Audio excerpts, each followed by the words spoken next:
it was the wrong group, they would have just told you, like, just leave. Yeah, go. Yeah, I And do. in the church setting,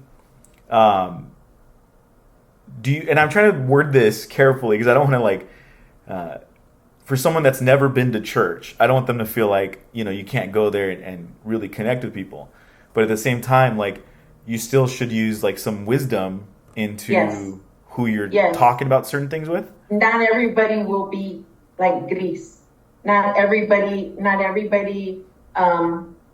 has that discernment, has those words, has that connection to be able to be used the way God wants them to be used. And, at the time I did have a different circle where there were also believers where I didn't get that.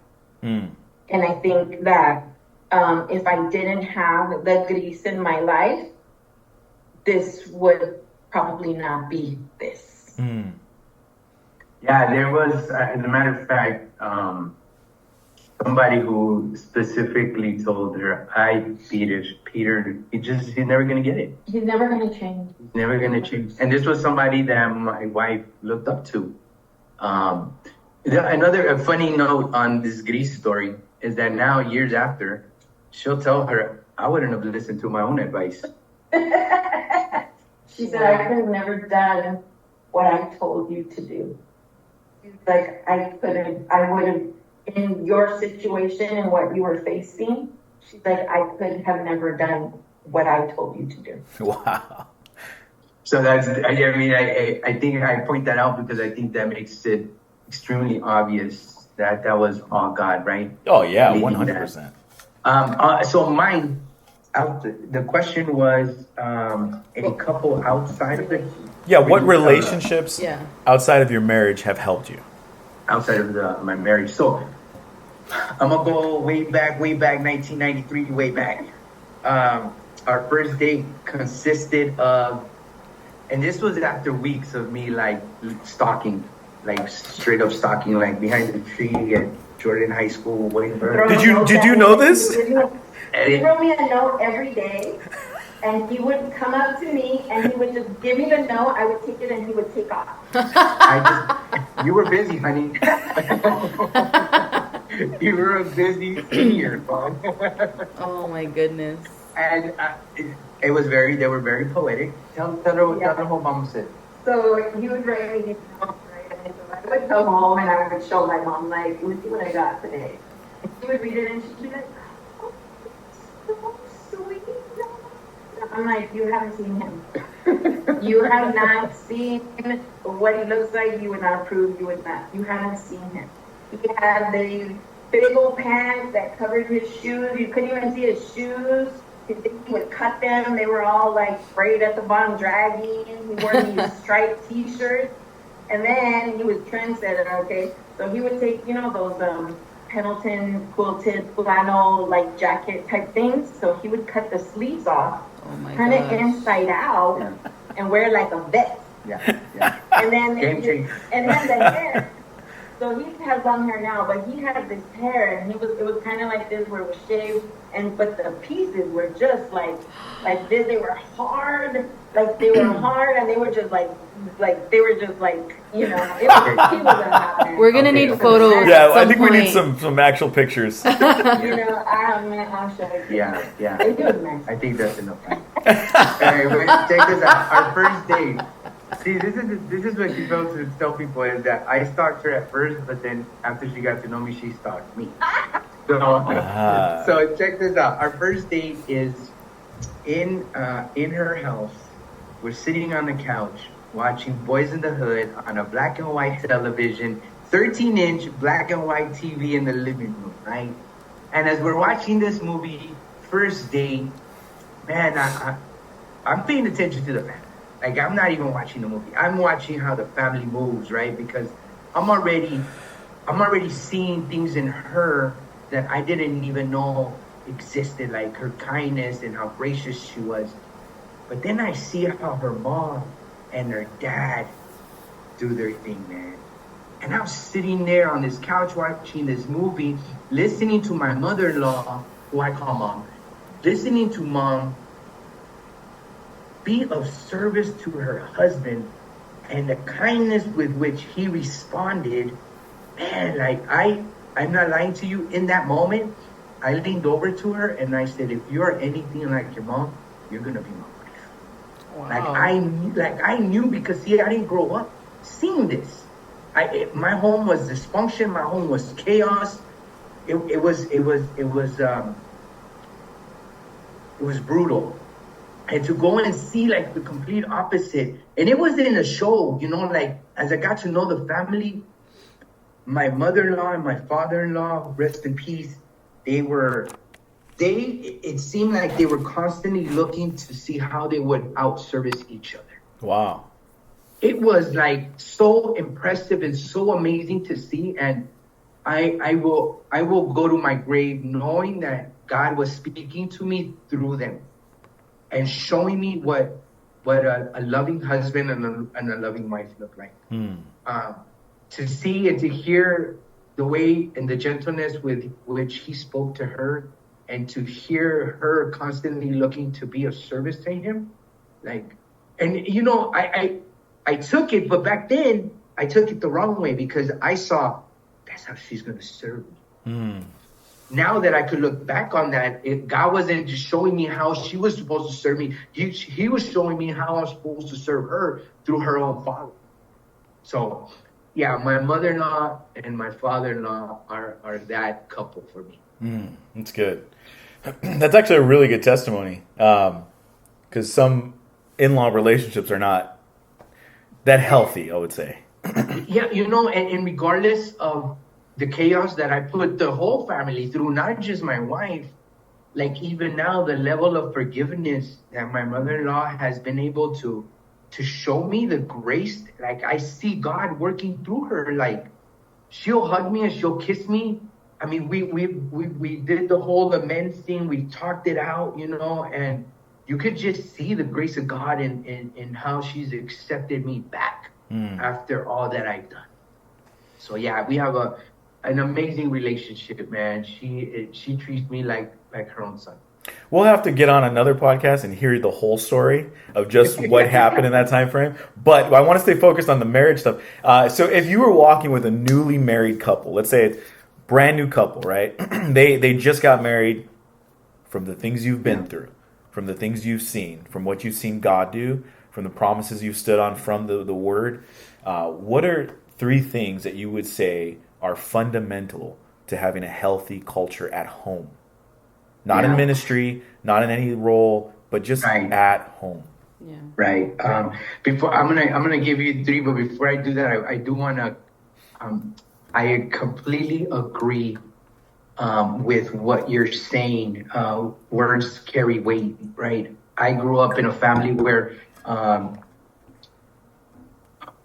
I was told by my uncles, like, you're too young. Like, you need to explore.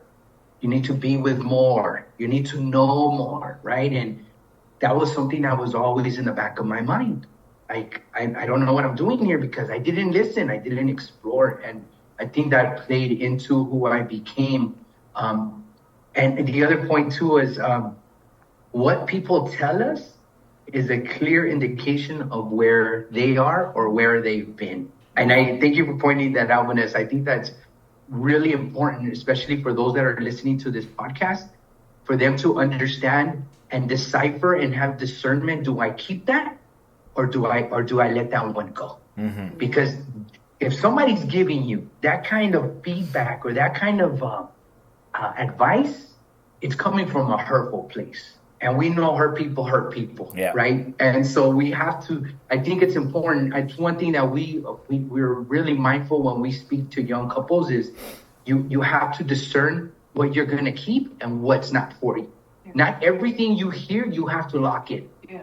Like you have to make sure that you're connected to God so that God can confirm or deny. That one is not for you. Don't keep that. Because I can imagine, and we hear it all the time, right? Even like, oh, the terrible twos. And like, who came up with that? Yeah. Like, why does it have to be terrible? Like, why are we teaching young parents to not look forward to year 2 in their child's age? Like, that's one of those things. So, getting back to your question, and I'll let you chime in as I go through this, because God has given us the opportunity and the privilege to sit down with young couples and older couples. And our story, our testimony allows us to connect in several areas. And the first thing that we tell couples, it's three things. It's Christ, communication, and service. Christ, communication, and service. The first is Christ. I mean, our relationship, your relationship has to sit in a space where Christ is leading that relationship. If our relationship here is not being led by Christ, if we're not continuously running back to Christ for our next step, for our next decision, for the next season of our lives, then she's depending on her ego and I'm depending on my flesh. And all that's going to happen is that we're going to go this way instead of going this way. So our first thing that we tell people is there's no movement, there's no progress unless Christ, and there will be movement, there will be progress. Is it the progress that you want, right? Is it righteous progress? Because that was one of our downfalls from the jump. It's my ego was leading all the way through those 25 years. And that's what led us into the spaces where we landed. So the first thing I say is Christ. I think that with Christ at the center, oftentimes, and we've been asked when we sat with people, like, what does that mean? Mm-hmm. Like when people say, oh, God has to be the center, what does that mean, right? And there's a lot of different things that kind of go into what that looks like. But it's like praying for every major decision, praying with each other, making sure that, that you're locked in here so that you can flow here, right? Having that wisdom, discernment to know, like when he knows that I'm having a bad day, for him to stop, whether everybody's going to be late that day to where we need to go and like, oh, well, we didn't have time, so I didn't pray for her. Like it's stopping me literally in my tracks, sitting me down and praying, him praying over me. And then that brings the boys in to come and pray and put their hands on me too. Like that, right? Is like having God at the center means that you're always relying on God. You're always, whether it's a celebration or it's one of those battles, right? That there's a little bit of stress. There could be challenges. There could be whatever that looks like, but that God is always there, and that's where you go, right? And that you're able to, like he said in the beginning, you're able to tap on each other. Like we have little like a code word, safe word, that we use often, mostly with the kids, but we also do it with each other, and it's just graceful. So it's just like tap and graceful. And it kind of reminds us that, hey, we're not being graceful in that moment and that we need to kind of pull back. Like we're too much. You know what I mean? And there's times where just the word doesn't bring me back, and I need to take a little vacation, right? So I need to take a little vacation. Where do I go on my vacation? She goes to the shower. That's her, right? That's my vacation. That's her staycation. Yeah. So don't bother me. I don't want kids knocking on the door. I don't need anybody to need anything. That's my vacation. That's where I go because I can in the shower and I can process it. I can pray and I come out and I'm like, okay, God just calm me down with the water, with the things, I just need a little time. But it's knowing what that looks like for everybody. For some people, it's going into just a quiet room and just kind of praying and just being, and so that's we feel like that's having God at the center, where he's all over it. He's in every area. And when he's not, when you slip and he's not, one or the other can kind of bring you back. Yeah. Bring him back in and be like, hey, remember him? He's right there. Yeah, that's good. The second, and you just kind of segued into it, is communication. And again, this is something that we were very intentional about sharing out. In the early years of our marriage, we had good communication, but there was things that I did, that I led, that I controlled, that she had no clue of. There was things that she was doing that were handed off that I had no clue of. So communication is key, right? Is knowing communication, not just verbal, but emotional communication, physical communication, right? Knowing when she needs me to step to her and say, give her that touch, and let's be graceful. Communication, right? And there's so many areas because the lack of communication, it creates these pain points, right, down the road, because lack of communication is a burden that's carried because two parties, the team is playing its own game, following its own rules, calling out its own plays. So I'm gonna give you a quick example. We met with a couple, and they were sitting at our dinner table, and we said, you could just tell there was a struggle. They didn't even want to look at each other. Like there was just a lot of resentment there, right? So we were all ready to guide them through this, to just walk alongside them. And God just told us, put the papers down. We're going to get in this, right? So the first question we asked was to the wife. We said, when was the last time you were excited about your marriage? When was the last time you were excited about your relationship? When was the last time you were excited about seeing him come home? Man, there was a silence, man, like this long, way long silence. And I've learned that sometimes you just gotta let the silence sit, right? She looks up and she says, after just bawling, right? She looks up and she goes, it's been like 12, 13 years. And man, everybody at the table was bawling at this point. And we look over to the husband, and were you aware of this? And he had no clue. Wow. That it had been that long. And so we asked her, what happened? He made a statement. He made a comment to me. And I've carried that comment with me for the last 12 or 13 years. Wow. And that one comment has created this level of resentment where they didn't look at each other. They didn't hold hands. It was almost a partnership, a business deal, right? They were roommates. And we were able, in that moment, God created a space for her to forgive him. Fast forward a week later, they are different people. Like, she is walking and she texts my wife and said, hey, I got the best sleep I've ever gotten. Why did this happen? Because of a lack of communication. Yeah. Had she been able to turn to him and say, hey, the comment you made to me 13 years ago, in that day said, hey, that didn't sit well with me. Let's sit down and talk about it. Yeah. There might have been resolution. But because they didn't have communication, it turned into it festered for 13 years.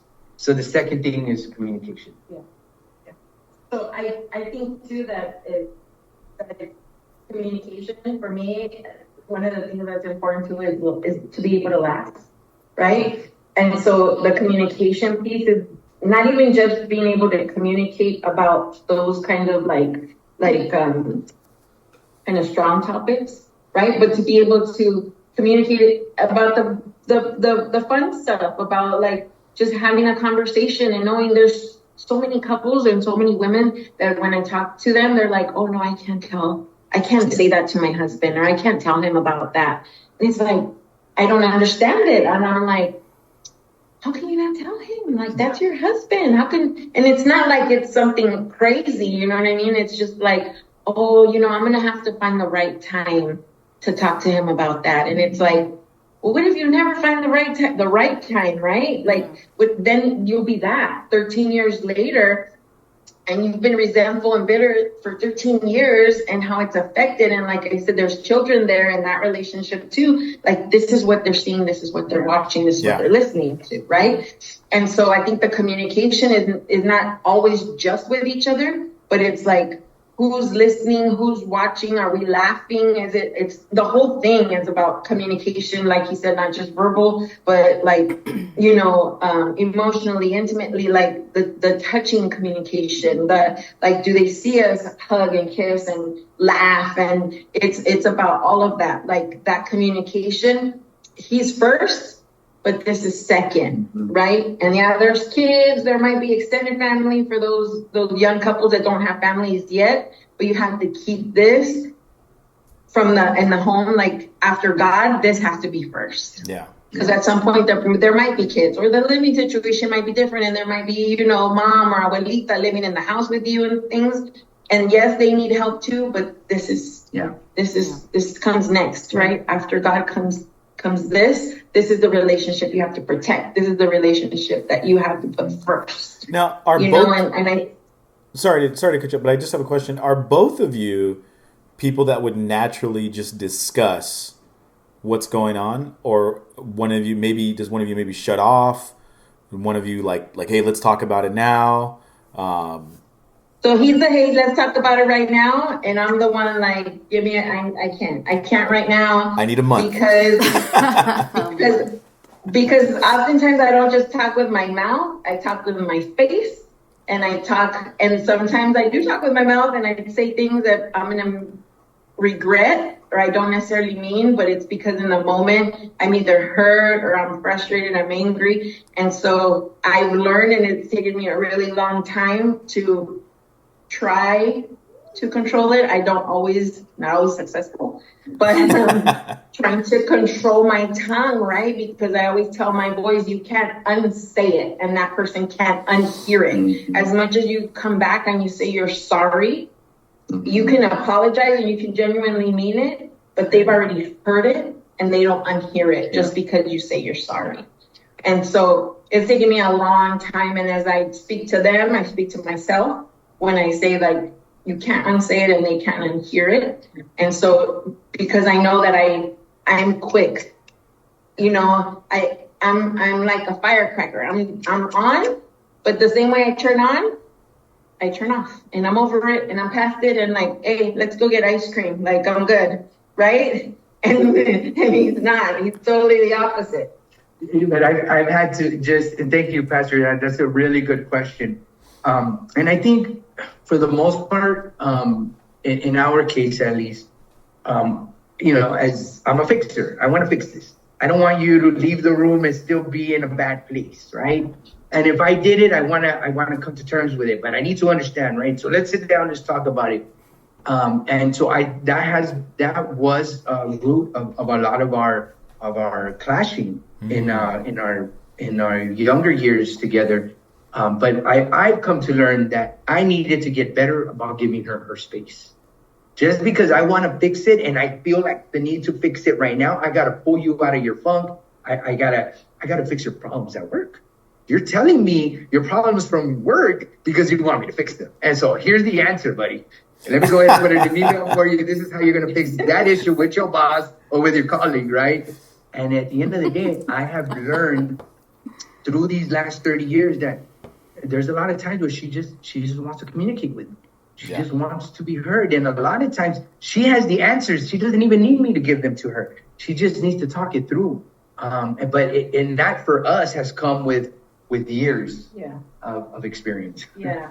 And I think too, knowing yourself. So as a young person just getting married, you're, depending on how old you are, you're trying to figure out who you are still, right? And now you're in this marriage. So for me, one of the things that I found out in the last 6 years is that I don't really know how to express my feelings with my closest people. I have no problem speaking and giving direction at work. Like, I have no problem, but it's with the people that are closest to me that I had such a hard time. I still do sometimes, but so my communication wasn't my strength here. So I felt like the way I was communicating wasn't really the way that I wanted to communicate it. So then it was taken in the wrong way.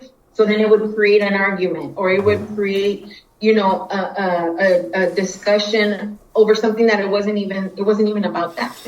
Yeah. So it's knowing who you are, where your strengths are, and being able to say, like, I'm not good at communicating this, but this is how I feel. Yeah.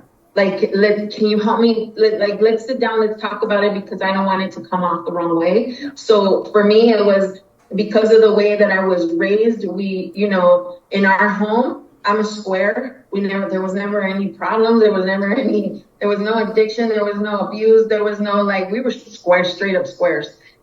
But one of the things was that my parents cared about what people thought, right? So you don't go to a birthday party and see family and be all mad. Even though like you're all yanking each other's hair in the car on the way there, like she'd be like, you better change that, switch it up because we're about to get there. And so we never learned to talk about and say, hey, when you said that, that hurt my feelings.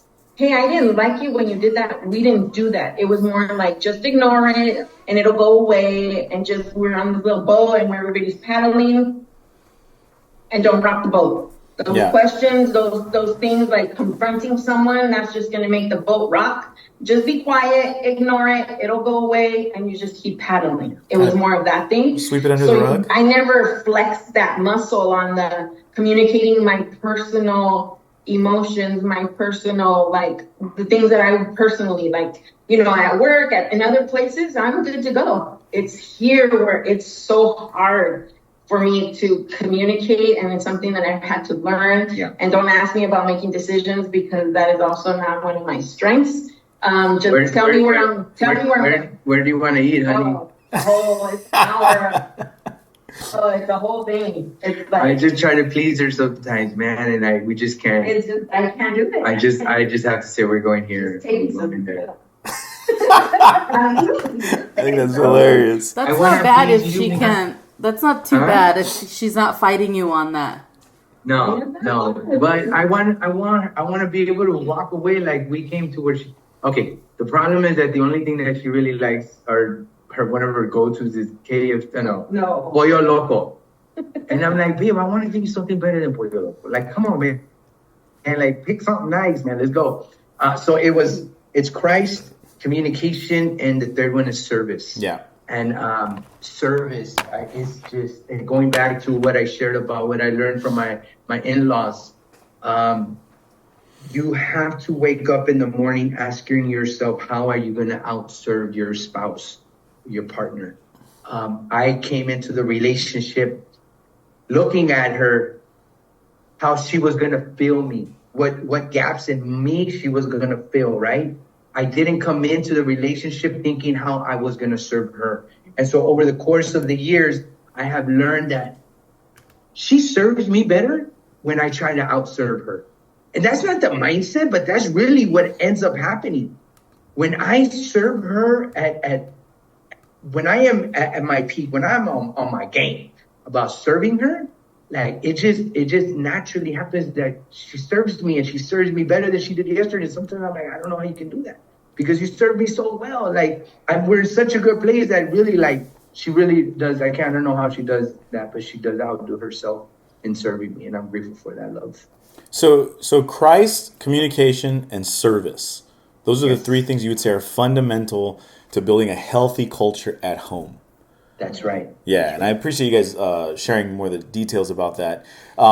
If you could speak to yourselves 10 years ago, but maybe 20 years ago, what would you say? Like, what would you what would you say?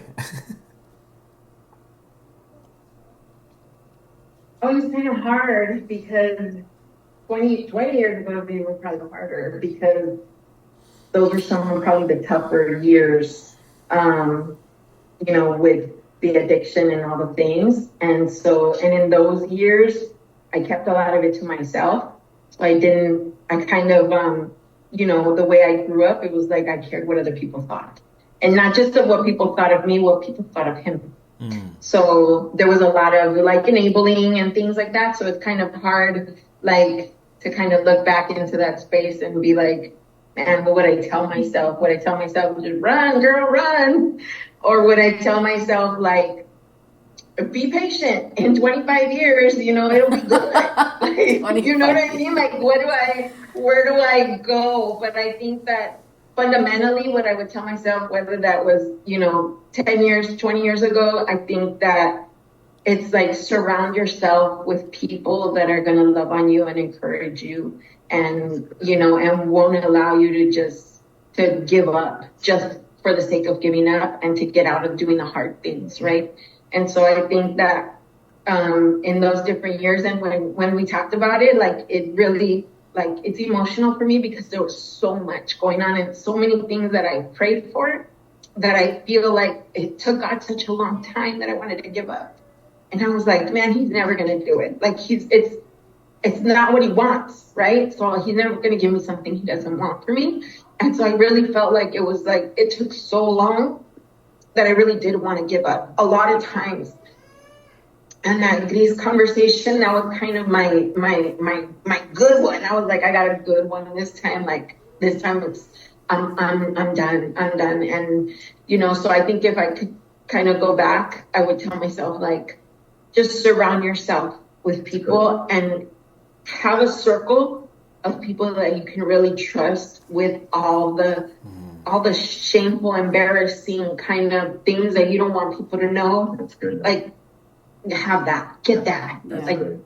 You'll be good if you just get that. Yeah, that's good. Just told me that 10 years ago, I would have been different. I surrounded myself with other knuckleheads. What would I tell myself? I would tell myself, stop fighting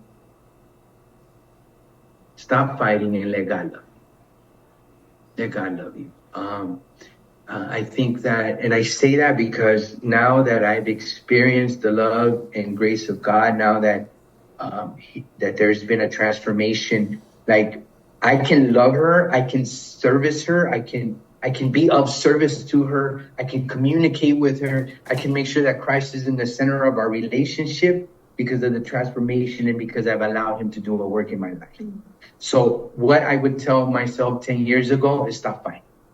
Stop fighting. And God has peace for you. He wants to transform you and redeem you. He wants to make your marriage whole. He wants you to be excited. I would remind myself that the woman that God gave me is his daughter, that she is the daughter of the Most High. And I need to treat her with that in that space, knowing that she is a queen, knowing that she is the daughter of the Most High.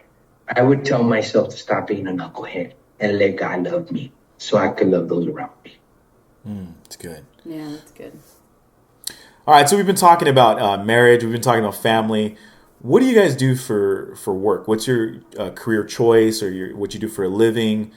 Maybe Sally, you can go first. So I didn't really choose my career. My career chose me. Oh, so is it I'm the an thug HR life? manager. I've been doing HR for 21 years almost. Okay. Wow. I kind of fell into it, but I think that now I can kind of look back and see like, okay, God's preparing me, right? Because in my job, in my role, I deal with a lot of different personalities. I deal with a lot of senior leaders. I deal with a lot of just kind of random things and personality things. I could be somebody's financial advisor. I could be their mom. I could be their counselor. I could be there at any given time. There's lots of hats, right? So because there's lots of hats, I think that it's a good career for me to prepare for, I think, what God has for me and us in the future. So I didn't choose it. It chose me. And I kind of think like God was even working back then and choosing me and plugging me into that just to give me, experience, skill, and, to do what he wants us to do in the future. That's good love. Yeah, you definitely chose her. I chose mine. I am an entrepreneur. I run an insurance agency, and I'm privileged with the opportunity to help people protect their two most valuable assets, and that is their health and their families. So I help people navigate health insurance, whether it's through Covered California or for those that are 65 and over, the Medicare space. I really enjoy this part. I help people protect their future generations. I help people secure their family's financial future through life insurance, or what I call their last I love you. It's the last and most powerful way that they can say I love you to their family. But more importantly about what I do, it gives me an opportunity to connect with people. Yeah. You have no idea, Pastor, how many times I meet with somebody about Medicare or about life insurance, and we end up talking about Christ. We end up talking about salvation. We end up talking about the testimony and the power of God, right? So it's really, I love my business, but it's really just a conduit, man, to putting me in front of people that sometimes need to hear about God. Yeah. both of you guys, from what I've seen, are heavily involved in the community, and so I just want to like commend that and say like, man, thank you guys for getting involved in just the community, being around. I'm sure that families that are just going through stuff, some of them don't always go to a church service or go to a life group or like a Bible study. And when we're able to go out and be around them, I think that's opportunity that the Holy Spirit can prompt us. That if somebody's there, they just see a couple that looks maybe not perfect but healthier than them, and they're like, man, maybe we can ask them. So I think that's awesome. If people want to connect with you guys, I know you're involved in a church, I know you're involved in ministry. If people want to connect with you guys, where can they find you? Where do you go to church? Where's your community? What do you guys do as far as ministry in that community? Can you share that with us? Yeah, absolutely. So we are privileged to be part of a wonderful community, Journey Church in Placencia. It's a growing church. It's we say our tagline is together seeking, finding, and encountering God. And it has been instrumental in my walk. We are privileged to be the directors of our children's ministry at Journey Church. It's a beautiful and healthy place for our children. We also help co-lead our Journey couples. We put on events and we create spaces for couples to come together and encounter God. We're really excited about everything that's happening at Journey Church, and we would love to connect with the listeners of this podcast. If they have questions, if they're looking to for somebody that'll walk alongside them, and we are here. Journey Church in Fullerton has been instrumental in our relationship and in our walk, and we invite you to connect with us. Awesome. Thank you guys so much for being on this podcast, and keep up the good fight. Thank you. We will keep them up. God bless you guys. Thank you so much for having us.